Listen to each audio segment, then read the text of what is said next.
Well, this morning, my topic is jump. And if you look in the dictionary, it says jump means to spring into the air or leap over. And I was thinking it could mean leap over problems. It also means to rise or increase suddenly. So that could mean my income could increase suddenly, or my health. Well, I got the title idea from my son, John Sparry, who is back there in the blue. John, would you stand up for a minute? John wrote a book about my dad called Jump Commander, and that's where I got the jump idea. Well, my dad was a paratrooper in World War II. And of course, the paratroopers had to jump out of airplanes.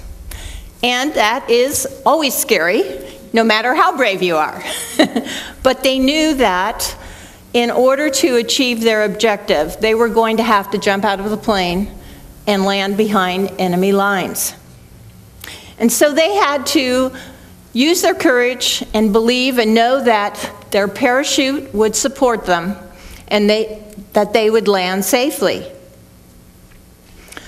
Well, I think about us as people who know science of mind principle, that we have a parachute too, and it's God law. And so that when we are moving forward and wanting to do something different, something that perhaps we're a little bit afraid to do, that we can remember it's okay to jump, because the universe, God, is going to support us.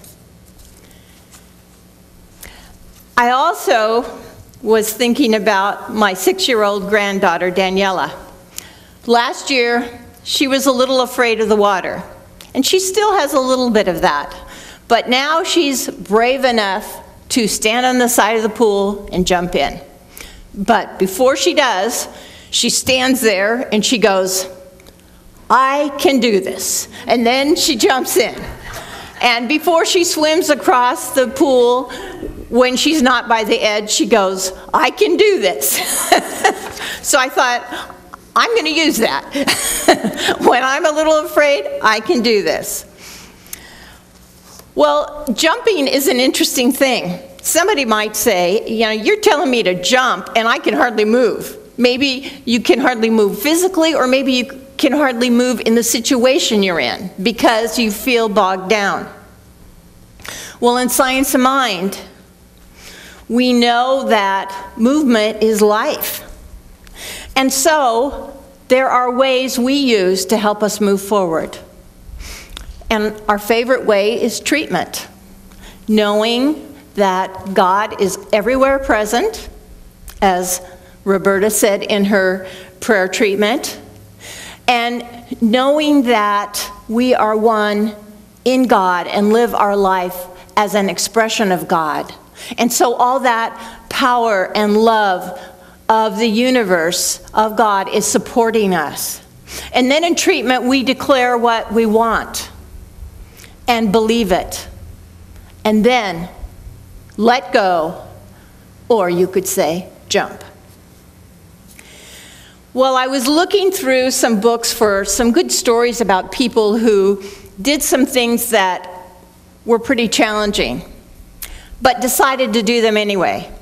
And there was a story in the book Dare to Win, which is by Mark Victor Hansen and Jack Canfield, who wrote the Chicken Soup for the Soul series. And they wrote it about 10 years ago, and they were talking about a young girl named Patty Wilson who was an epileptic. And she was in her first year of high school, and her dad would run every morning, would go jogging before he would go to work.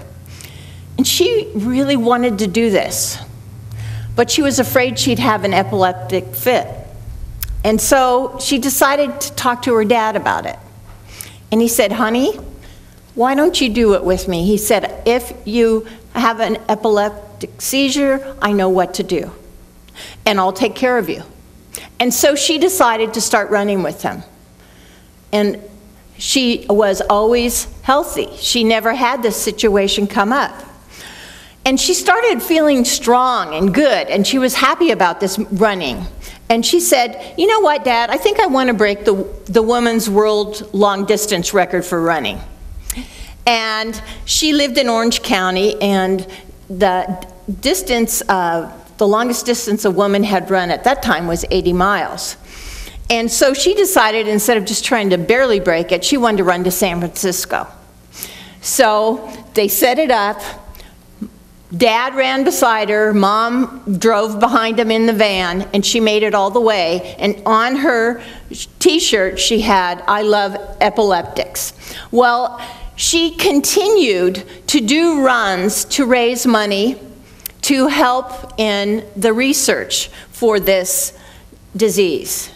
And when she was 17, she said, "I want to run to Portland, Oregon." Now, she's from Orange County, California. And so again, Mom and Dad got on board, and they let the media know about this, because she wanted to do it, of course, not just for her personal best, but to raise money. And so she began the run, and she got quite a ways, and then she fell, and she got a fracture in her leg. And so they took her, well, they didn't know that at first. She fell and hurt her leg. They took her to the doctor, and the doctor said, you know, I should cast it. And she said, but I have to run the rest of the way. And he goes, well, I could bind it, you know, I could wrap it, but it's going to hurt when you run. And she decided to do it anyway. And so when she arrived in Oregon, the mayor or the governor was there to greet her.